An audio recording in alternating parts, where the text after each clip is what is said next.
Hello and welcome to Sports Fan Entertainment.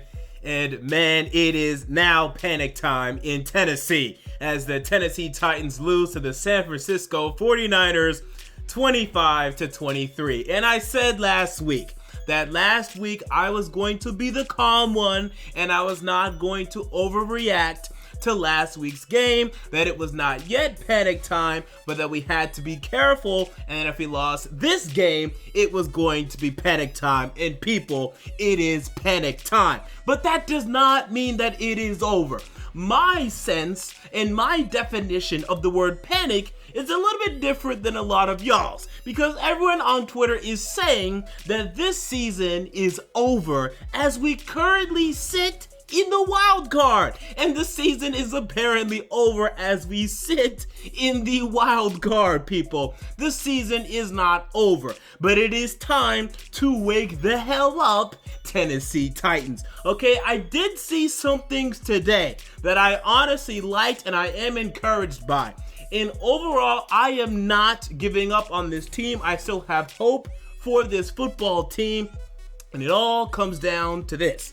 I think this team, I think we can all say this year this team has underwhelmed a bit, maybe a little bit, to our expectations and how they played throughout the season. They've been a team that's won ugly a lot, hasn't had many impressive wins, if at all. I'd say maybe one or two, and has underwhelmed a bit.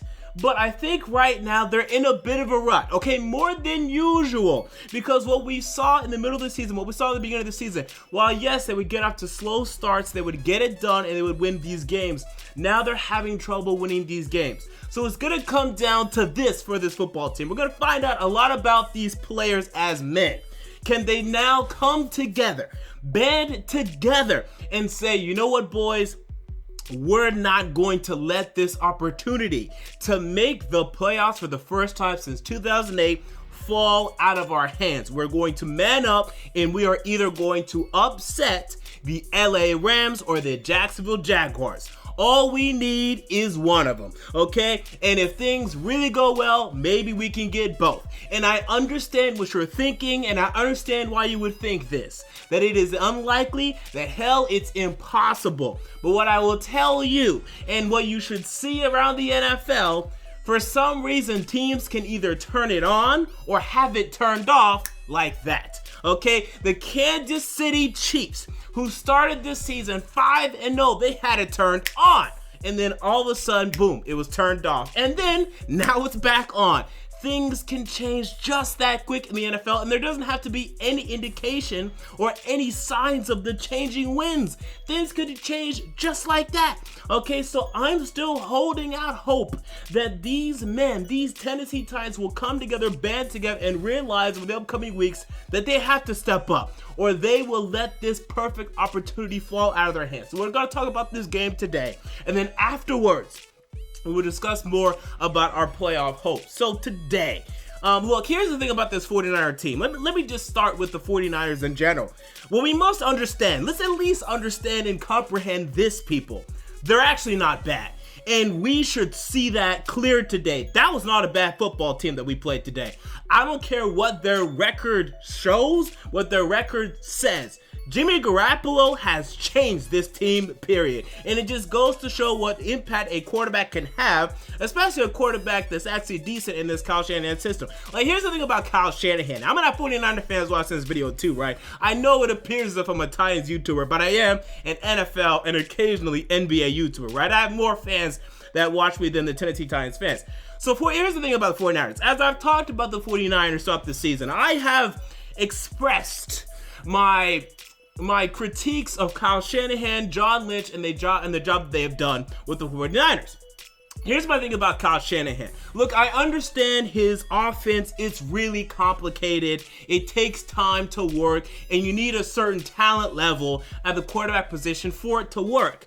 But I think in order for you to be a good NFL head coach overall, you need to have a scheme that not only is really good for really good players, but can also elevate bad players, right? I mean, I think a guy like Sean McVay that can come in and can change an offense entirely with the personnel that's that's there is pretty freaking impressive. Now, he brought some guys in as well. He brought in Cooper Kupp, Robert Woods, and Sammy Watkins, but he was able to take Jared Goff from nothing into something. Whereas Kyle Shanahan, he struggled with Brian Hoyer. He's struggling with making anything out of Carlos Hyde, but when the Jimmy Garoppolo is given to him, now he's doing something with Garoppolo, and that's fine, ultimately, if Garoppolo leads them to the playoffs and they end up being a playoff team in years to come. But I have a problem with your scheme if you're telling me that it's so complicated it takes Jimmy Garoppolo to come in and he has to sit on the bench for a month to learn it. You're telling me that in the future when you bring in free agents, when you get draft picks, it's going to take them months and years to get acclimated to your offense. That does not bode well for the future. You need to make your offense compatible and extensible for players that are coming in. That way they don't have to struggle too much and it won't take them too long to get integrated into your system. But that's just me, whatever.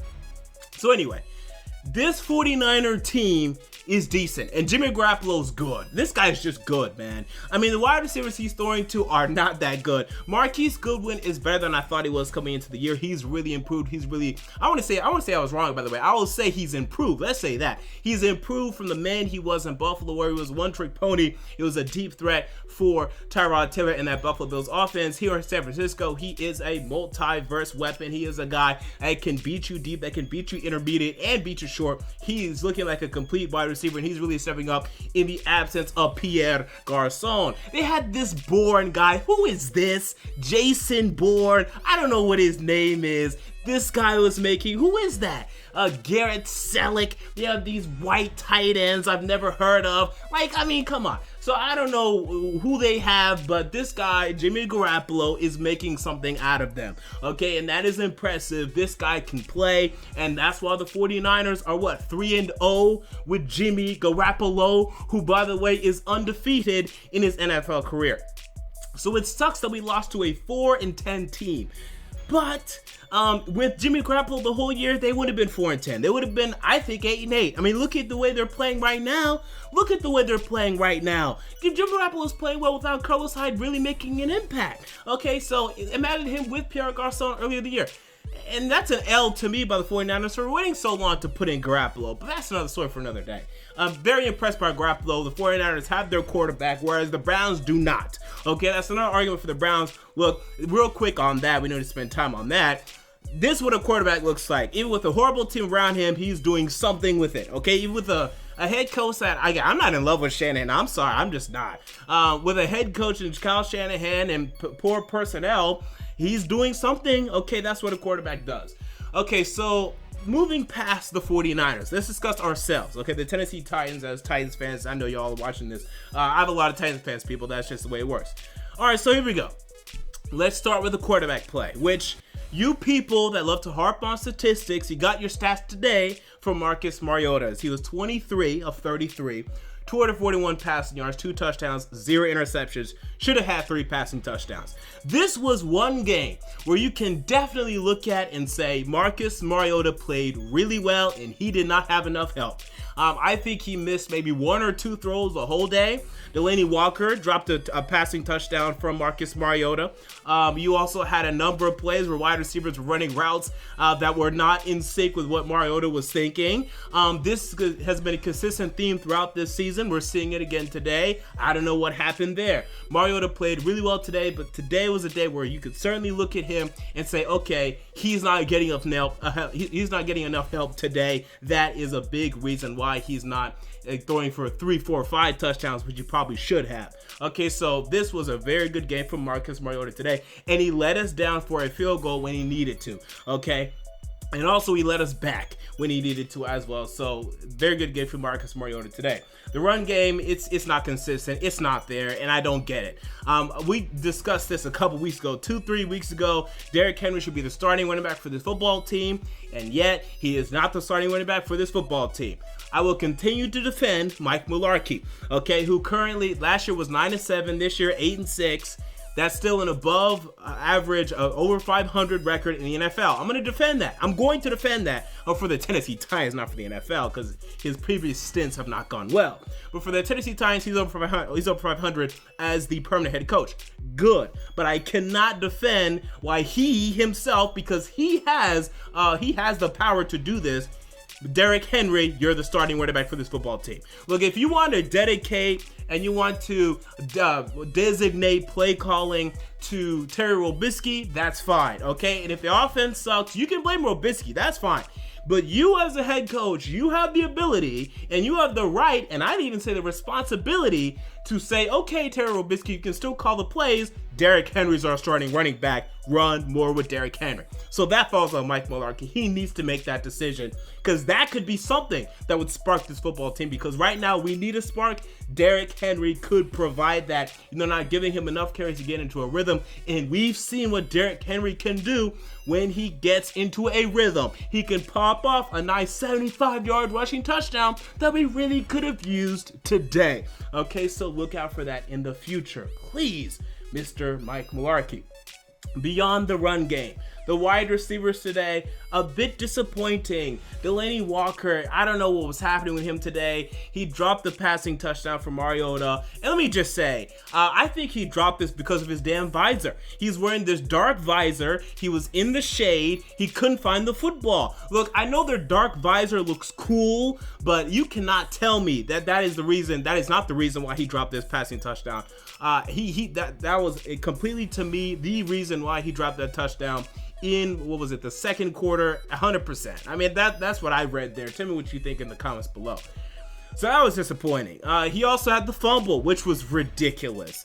Just ridiculous at that point in the game. We were down 3-13, and all hope was almost gone at that point for winning this football game, but luckily we were able to come back. Bad game from Delanie Walker, and that's really disappointing because for a team right now that doesn't have much consistency, Delanie Walker usually provides that. Today, no. Okay, and I know he got the touchdown later, so that helped to salvage this game, but we can't afford this from Delanie Walker.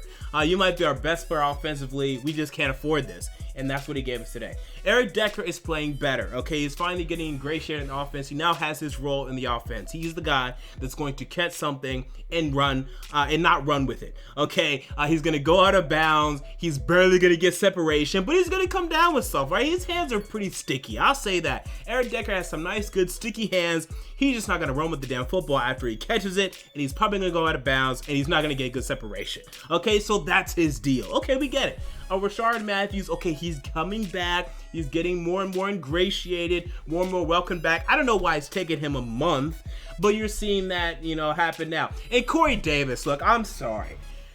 He's healthy at this point, man. Can he play? I mean, he's not making an impact. And I don't want to go too far. It's only his rookie year, but if you're the number 5 overall pick, and I saw this on film from him in college, make an impact. Make an impact, because this was a game where we needed a wide receiver to come out and just make a damn impact. And I know there is one play late in the game on our last offensive drive where he beat the guy deep. And by the way, he barely beat him. I mean, he had a step on him, but Corey Davis, why don't you just flat out just beat somebody? Like, just absolutely beat them, create ridiculous separation off the line of scrimmage, have a great release to where you have 3, 4, 5 yards of separation.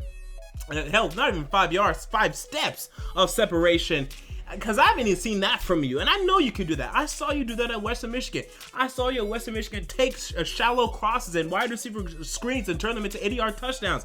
I haven't seen that in the NFL. I don't know why. I think his head isn't really in it right now. I don't understand. Corey Davis, you're better than this, okay? Because you being drafted number 5 overall, that means the Titans were viewing you as an AJ Green, Julio Jones type talent. That is what that means, period, okay? And you're not showing any of that, because you can't tell me AJ Green, Julio Jones, etc. had games like these their rookie year. They just didn't. They made impacts. I mean, they would have their occasional bad game, but Corey Davis, he's just not making that much of an impact right now. It bothers me now. I was letting him get away with it because, he had the injury. He came on slowly, but dog, you got to start doing something. We need a spark, and you can provide it. I know you can. Help me out, man. I'm trying to defend you. I really, really am. So, move on to the defense today. Kevin Byard. This was a bad game from Kevin Byard. And look, here's his deal. I get what kind of player he is. We were all getting infatuated by interceptions, and deservedly so. I mean, it's nice to have someone that's leading the league in interceptions. I'm not sure if that's still true, but it was true for most of the year, and he's going to the Pro Bowl because of it.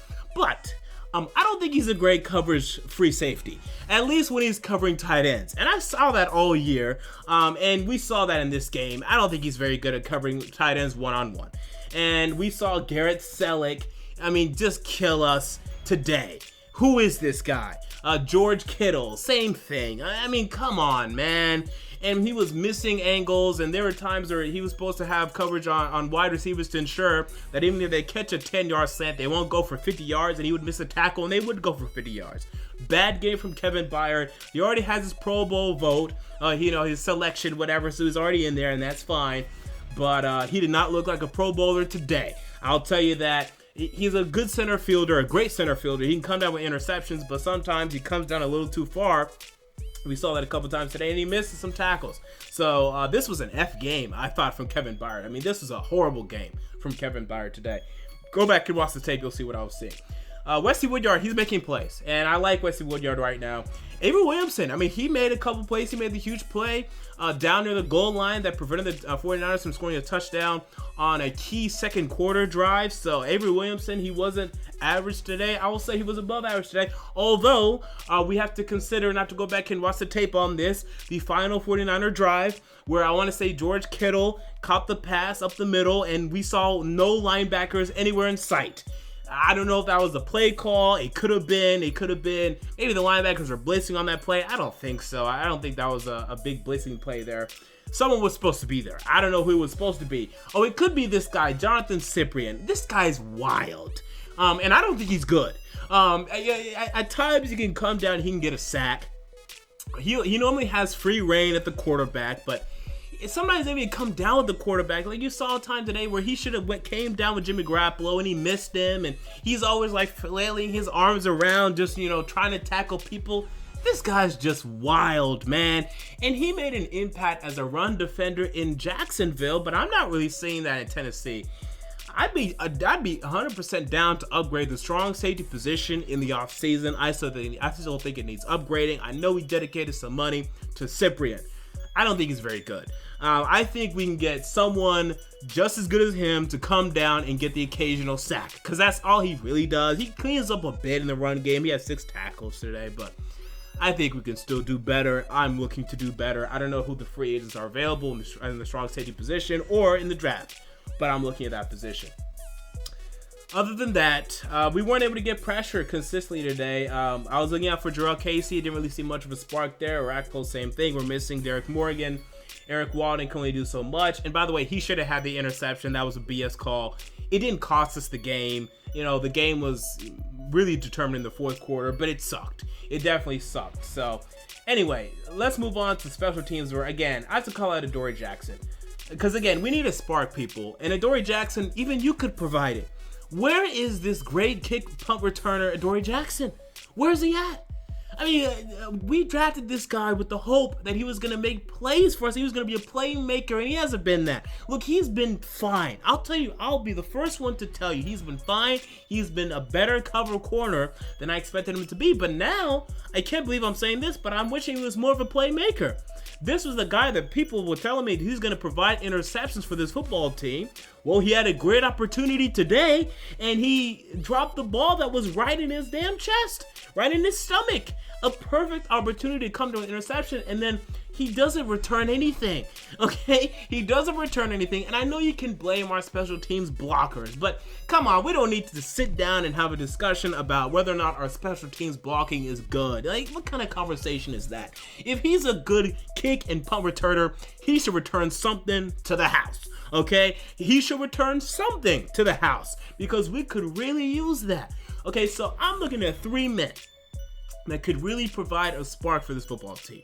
Adoree Jackson, Derrick Henry, Corey Davis. One of y'all got to step up. I don't care which one it is. One of y'all has to step up. And also Kevin Byard coming down with some more interceptions couldn't hurt. Okay? And Logan Ryan, I think he can come down with interceptions too if we really try. But really those 3. We need something from those 3. And again, the reason why I have hope, and I'll leave y'all with this, okay? I have hope for this football team. Again, we're currently in the wild card. Okay, if you look at the playoff bracket, Okay, we are currently the 5th seed. I believe the Bills are the 6th seed. We have the tiebreaker over the Bills for now. Now the deal is with them, we're 7-4 in the conference. They're 6-4. They face the Patriots and the Dolphins. They're gonna lose to the Patriots to me. I think it's in New England. I think they lose, no doubt about it. They could lose in Miami too. I think pretty sure it's in Miami. I'm not worried about the Bills right now. They're gonna lose at least one of their games, maybe 2. Baltimore Ravens, they're gonna get in.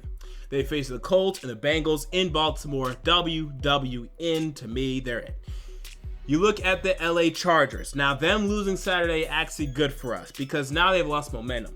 They face the Jets and the Raiders. They go to the Jets. They host the Raiders. I'm not sure what's going to happen there. They could win both. They could win one. They could lose both. No idea. I'm going to pick the safe thing. Say they win one, lose one. I don't care which one. Doesn't affect their conference record either way. So win one, lose one. That's the deal. I'm pretty sure we would have the tiebreaker over them. Let me check real quick how the tiebreaker would work between us versus the Chargers. Yes, we would have the tiebreaker conference-wise over the Chargers. So we need to win a game to be sure. But even if we don't, people, we could still make the playoffs. I mean, I think the Ravens are getting in as a 5th seed, 10-6. That's my prediction. The 6th seed, I mean, I think the Bills may lose out. I think they may lose to both the Patriots and the Dolphins, go 8-8. Chargers win one, go 8-8. And then we go 8-8. We go the tiebreaker, we get in. But to ensure that we get in, gotta win a game. We got one game to win. I don't care if it's the Rams. I don't care if it's the Jaguars. For playoff purposes, I would prefer for it to be the Jaguars, just in case we need to have our tiebreaker over the Bills, which I don't foresee being a problem, but it could be. So look out for that. And the Ravens, if they end up losing a game, which I don't see happening. So let's not even count that right now. Let's not even give that any thought. So my thing is, okay, and this may actually end up helping us.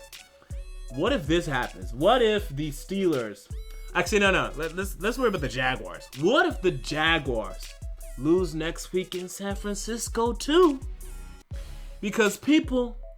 Look, the Jaguars are playing well right now, and I'm going to pick them to beat the 49ers. But again, the 49ers are undefeated with Jimmy Garoppolo, and as I said, man, we saw a different team today. I think the Jags might lose next week in San Francisco. Now, for us, can we beat the LA Rams? Can we keep this AFC South conversation going? I'm not betting on it, okay? Maybe one of those two things could happen. I'm not betting on both, okay? Now, the good thing for us, I think this is actually good. The Rams blew out the Seahawks today. Now, why is that good? I think coming off of such a huge victory like that, I think they're likely to take the next week a little easy, right? I think they're likely to be like, hey, we're going to Tennessee, no big deal. And then maybe we can sneak up on them. But we got to play better than this. We got to play better than this. People, we have 2 games left. We host the Rams. We host the Jaguars. That's it. AFC South, probably not gonna happen. I understand that. I get that. It would have been nice, but I don't really care. I've never really cared to be honest. I've said this for weeks. I really don't care. I'd like to win the AFC South. I just want to make the playoffs for the first time since 2008. I want to watch the Tennessee Titans in January playing playoff football. That's what I want to see. And they'd have a decent chance of winning, even at this point. If they're going to be against the damn Chiefs, the damn Jags, I don't care. I think they got a shot. But they got to play better than this. I'm asking the Tennessee Titans of this. And this is my hope, and I'm throwing it out there. And real quick, I love that we're having this conversation, people. I mean, I know it's so easy to be upset because we really should have easily made the playoffs, and we could have won the division, and we could have been a lot better than this, and we're underwhelming just a bit. But man, we're in the middle of the playoff race. We're talking playoff football in December. I remember just 2 years ago begging for my team to lose because I wanted the #1 draft pick. Okay, you can go back and watch those videos of me begging them to lose because I wanted Marcus Mariota or Jameis Winston, and thank God we got one of them. The fact that we're even here is a beautiful thing, and I'm not taking this for, like, I'm seeing Titans fans taking this for granted on Twitter saying, now I want us to lose, that way we fire Mike Mularkey.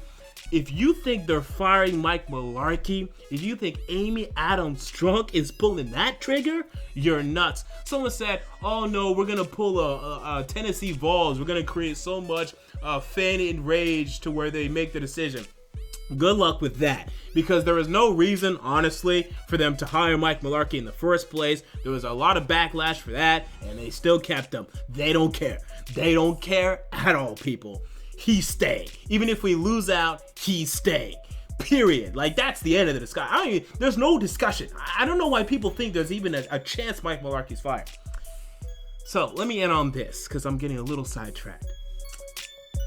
I'm asking you, are the leaders of our football team, Marcus Mariota, Taylor Lewan, Delanie Walker, Rashard Matthews, Brian Orakpo, Jack Conklin, Jarrell Casey, Kevin Byard, even Avery Average Williamson.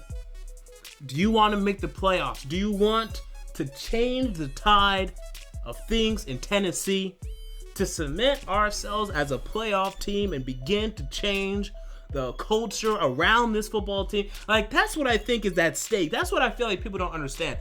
I think making the playoffs even barely changes things for this franchise, because we changed from being a team that hasn't made the playoffs in a decade to a team that is formidable, to a team that now has the expectation of making the playoffs. Why? Because we made it last year.